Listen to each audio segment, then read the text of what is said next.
Vamos lá, pessoal, mais uma aulinha pra gente. Como eu falei para vocês, essa é a nossa quarta aula, ainda com os resuminhos do nosso primeiro bimestre, tá? E a gente na última aula falou um pouco sobre os biomas mundiais. E eu deixei para hoje, a gente falar sobre os biomas brasileiros, especificamente os biomas brasileiros. E como a gente sabe, o Brasil praticamente, né, é um mundo aí, é um universo de múltiplos biomas, um continente, né? Vamos ver um pouquinho sobre esses biomas. O primeiro bioma que a gente vê, né, que a gente acaba estudando, não tem como não estudá-lo, né, é o bioma amazônico, floresta amazônica, né? A nossa maior floresta que cobre uma grande parte do território brasileiro, toda a região norte, né, do país, e aí com alguns remanescentes escapando para o Maranhão, região nordeste, e até mesmo Goiás e Mato Grosso, na região centro-oeste. É uma floresta tropical, característica básica dela é o seu alto índice de chuvas e uma temperatura muito alta, né? E o mais importante, referente à flora, a gente tem uma variedade, uma biodiversidade de vegetais muito grande, assim como de animais. A gente tem uma biodiversidade animal gigantesca, né? A gente tem representantes de pequeno e médio porte dentro deste bioma. E já que a gente falou um pouco sobre a floresta amazônica, não tem como não falar também da famosa floresta atlântica, né? O bioma atlântico. As características são muito idênticas da floresta amazônica, com uma pequena diferença. Ela está localizada na costa brasileira, né? Por isso do termo floresta atlântica, por causa do Oceano Atlântico, né? E ela cobre quase todas as praias brasileiras, vai desde o Rio Grande do Norte até o Rio Grande do Sul. Também tem altos índices de chuva, né? Tem uma temperatura relativamente alta. Em teoria, teria, né, representantes no Rio Grande do Norte até o Rio Grande do Sul, mas por conta do processo de colonização brasileira, né, a gente devastou uma grande parcela dela e agora só sobraram remanescentes da floresta atlântica, né, em São Paulo, no Rio de Janeiro, principalmente áreas preservadas no Espírito Santo, no estado do Espírito Santo. Então ficou mais centralizado aqui na região sudeste, né? A flora é muito parecida com a flora da Amazônia, extremamente densa, extremamente variada, e muitas espécies de animais também, principalmente de porte pequeno e porte médio. O outro bioma brasileiro que a gente estuda muito é a floresta de araucária, né? São florestas, é uma floresta mais centralizada na região sul, né? Principalmente Rio Grande do Sul, Santa Catarina, Paraná. Tem poucos representantes aqui em São Paulo desse bioma. E a vegetação mais característica desse bioma é o pinheiro do Paraná, além de arbustos e samambaias. Também tem um teor de chuvas mais distribuído, uma temperatura mais baixa por estar na região sul, né? E aqui já começam a aparecer alguns animais de pequeno porte, mamíferos e répteis. Vamos falar agora sobre o bioma que praticamente está distribuído em toda a região central do país, né? O Cerrado, que ele pega a região centro-oeste, Minas, Goiás, um pouquinho do norte, com Tocantins, Mato Grosso, São Paulo e Paraná também aparecem remanescentes desse tipo de bioma. O mais característico deste bioma é que a pluviosidade e as chuvas elas estão distribuídas em duas partes do ano. Né? No começo, entre março e abril, e no final, entre setembro, outubro e novembro. Né? No inverno, essa região tem um período de seca.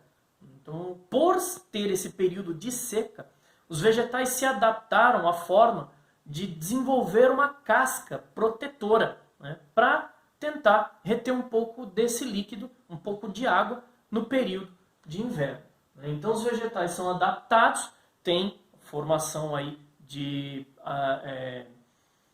bosques, algumas florestas, né, dispersas. Tem muita região de campo também aqui, mas eles são adaptados a sobreviver esse período de seca. E os animais formam aí são formados por pequenos mamíferos, pequenos répteis, já de um porte pequeno. O próximo bioma brasileiro, esse eu havia comentado na aula anterior, né? Os pampas gaúchos são os representantes das pradarias europeias. A gente tem o nosso representante, e como o próprio nome fala, né? Pampa gaúcho, né? São campos que aparecem no Rio Grande do Sul. A temperatura já é bem mais baixa, o índice de chuvas já é bem menor, mas em contrapartida, né, essa região a gente consegue perceber que praticamente não tem vegetação, são só gramíneas. Tem alguns bosques em alguns lugares, mas praticamente são gramíneas, e a fauna é composta por pequenos mamíferos e pequenos répteis também. Tá? Pulando de um extremo a outro, a caatinga brasileira também é um representante das famosas savanas. Eu havia falado que tínhamos representantes no Brasil, e a caatinga é a nossa savana, é a savana brasileira, representado por altos índices de temperatura e baixos índices de chuva. Então, uma região mais seca, é classificada como um semiárido, né, por conta dessa escassez de chuva. Pelo fato de pouca chuva e muita temperatura, a vegetação é do tipo cactácea, os famosos cactos, representados principalmente pelo mandacaru, facheiro, xique-xique, que são vegetais também utilizados pela população para a alimentação. E referente à fauna, a gente tem pequenos animais aí, principalmente répteis e alguns pequenos mamíferos. Ainda na região norte do Brasil, nordeste, norte, principalmente no nordeste, a gente tem as florestas de babaçual, ou floresta de cocais. Essas florestas, elas são representadas pelas palmeiras do tipo babaçu. Estão aí, né, nas regiões do Maranhão, estado do Maranhão, Piauí e Rio Grande do Norte. Tá? E é claro, formado aí por pequenos mamíferos e pequenos répteis. Tem um alto índice de temperaturas, pelo fato de estar na região nordeste, e muitas chuvas também. Tá? Vamos falar agora sobre um outro grande representante brasileiro, o Pantanal Mato-Grossense, ou Complexo do Pantanal. Como o próprio nome fala, né, o Pantanal ele está localizado nos estados do Mato Grosso e Mato Grosso do Sul, mas não fica restrito só aqui. Né? Ele também invade aí outros países, como Bolívia, Argentina e Paraguai. Tá? É uma região de extremo alagadiço, né? Por isso do nome Pantanal. Então eu tenho teores de chuva, grandes percentuais de chuva, e também uma temperatura mais equilibrada, um índice de temperatura alto, mas equilibrado. Tá? Pelo fato de ter áreas de alagadiço, os vegetais precisam se adaptar. Então eu tenho vegetais adaptados a este ambiente. E é claro, pelas grandes porções de água, o que mais se desenvolve aqui são espécies aquáticas, peixes e indivíduos de regiões aquáticas. E já que a gente está falando sobre regiões aquáticas, o último bioma brasileiro que a gente vai estudar são os famosos manguezais. Os mangues são regiões de encontro entre o rio e o mar. Então ficam nas praias brasileiras. Eles se distribuem aí desde do Pará, do Amazonas, vai até São Paulo, até o Paraná. Né? E como eu tenho este encontro entre as águas do rio e as águas do mar, é um ambiente onde o teor de salinidade muda muito dentro do mesmo dia. Então, quando a maré sobe, você tem o recuo das águas do rio, entram as águas do mar neste ambiente, então o teor de salinidade aumenta. Quando a maré baixa, as águas do mar recuam, e aí você tem uma invasão das águas do rio, onde você tem uma diminuição da salinidade nesse ambiente. Né?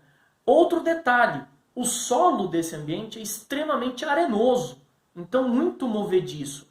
as plantas desenvolvem duas características muito específicas. As suas raízes são expostas e com múltiplas ramificações, que servem para escorar a planta, para que ela não venha a cair por conta do deslocamento da areia. Por isso que é chamado de raízes em escora. Além disso, a maior absorção de gases da planta vem das raízes. Como é um ambiente extremamente úmido, onde o solo é extremamente encharcado, as raízes fazem uma curvatura e voltam para a superfície, formando o que a gente chama de raízes em escora. São as duas características dos vegetais desse ambiente. Já a fauna é muito transitória, porque é formada por peixes, e esses peixes vêm para a desova, por isso que é chamado de berçário, né, dos peixes em si. Então, quando eles vêm para a reprodução, terminou o período de reprodução, eles voltam principalmente para o oceano. E já que a gente está falando sobre os peixes, principalmente do mar, a gente encerra o bioma brasileiro, então vamos falar um pouquinho agora do bioma aquático do mundo inteiro, os biomas aquáticos do mundo inteiro. E sobre os biomas aquáticos do mundo inteiro, a gente pode dividir em dois tipos. Os biomas de água doce, ou dulcícola. Dentro do bioma dulcícola, a gente tem duas subdivisões, né? Que a gente tem as de águas paradas, no caso de lagos e lagoas, e de águas em movimento, como é o caso de rios e de cachoeiras. Já dos biomas de água salgada, a gente tem principalmente os mares e oceanos aí, né? Eles são classificados em dois domínios. O domínio bentônico, que são de organismos que vivem no fundo do oceano, tá? E o domínio pelágico, que são representados aí pelos livre-natantes, né? Aqueles que podem nadar livremente. Ainda assim, os oceanos são classificados pela absorção de luz dentro do oceano. Afinal de contas, a luz no oceano ela consegue penetrar até 200 metros de profundidade. Então, essa região até 200 metros de profundidade é chamada de zona fótica. Abaixo de 200 metros é chamada de zona afótica, porque não tem luminosidade. Então, é escuridão eterna. E dentro dessa escuridão, o oceano também é dividido em três regiões. Região batial, região abissal e lá no fundo, região adal. Tá? Os organismos que vivem no oceano são classificados em três tipos. Os planctônicos, que são os que boiam, né, os que flutuam, são subdivididos entre o fitoplâncton, formado aí pelas microalgas, e o zooplâncton, formado pelos protistas e por microcrustáceos. Os bentônicos são aqueles que ficam no fundo do oceano, né, no assoalho dos oceanos. E os nectônicos são os livre-natantes, são aqueles que nadam. Para encerrar, nessa imagem aqui, a gente tem um pouquinho dessa representação. Aqui são as microalgas, né, dos planctônicos, do fitoplâncton, microcrustáceos representando o zooplâncton, né, os bentônicos representados pela estrela do mar e a anêmona, e os livre-natantes, os nectônicos, que são aí os peixes em si. Esse desenho representa também a nossa zona afótica e fótica, né? Zona fótica, como eu falei, até 200 metros de profundidade.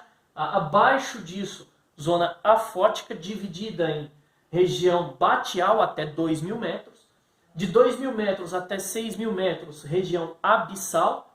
E de 6.000 metros para baixo, região adal. Então, galera, aqui a gente encerra a nossa aula, né, sobre biomas. Até a próxima!